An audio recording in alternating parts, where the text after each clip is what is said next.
God's timing. I have some experience with God's timing. My experience might be a lot different from yours, but it was amazing. But at the same time, some of y'all might not think that at first. So I get into the story. It's a brief one. I ultimately had a abortion, and it was like the worst time ever. I was going through stuff, and I just felt like, oh my goodness, it could get no better than this. Well, it did. That abortion actually turned into a blessing for me in my life and what the Lord had for me. So if I would have never had it, I would have never been able to join the military. The Lord would have never been able to get a hold of me like He wanted to. And so I'm so grateful and so glad that He did it, because He cared enough for me to allow me to go through certain things in my life to help me understand more about Him and what He wanted for my life.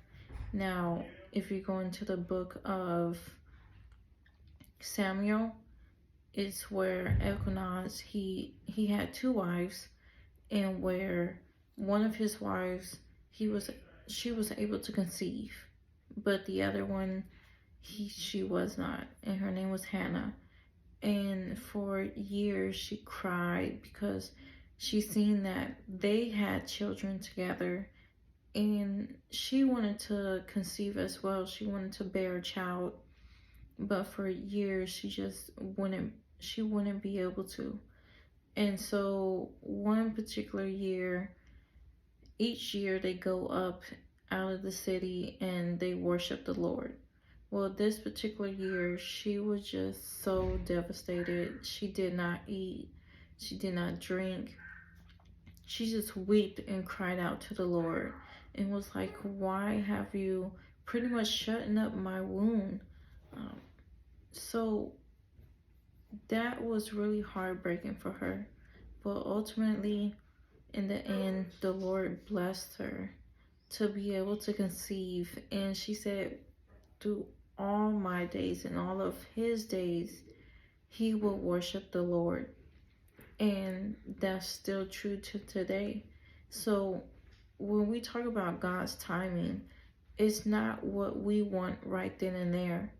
It's the Lord will make miracles happen to where everyone will know that this came from the Lord. This happened. No other human, no other way possible could this happen but the Lord. Because the Lord, oh my goodness, He is just so amazing. But the closer you get to the Lord, and the more that you pray and you understand His word, He will show you exactly what He wants for you. And I know a lot of times is sacrifices that we have to make, whether being with family or friends. But when the Lord does that, it's for His glory and His honor, because there's no other way that anything can happen. So do not give up. Stay focused and get closer to the Lord. Until next time, be blessed.